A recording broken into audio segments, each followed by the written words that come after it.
آداب. دو اور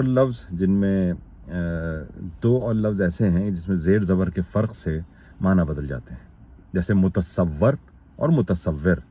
متصور ہوتا ہے خیال میں لایا گیا، which is possible، جسے آپ کہتے ہیں نا، جو کہ قابل امکان ہو، خیال میں لایا گیا، سوچا گیا کہ ہمیں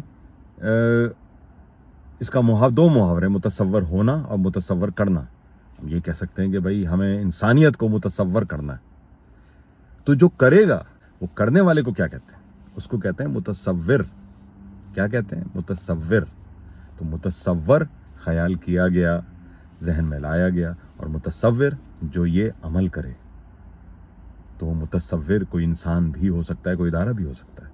تو یقیناً آپ کی بات سمجھ میں آ گئی ہوگی. متصور، متصور، دونوں میں فرق ہے، اور ان کے استعمال کو آپ ملا مت دیجیے گا. اپنا خیال رکھیے گا. نئے لفظ کے ساتھ دوبارہ ملاقات ہوتی ہے. آداب.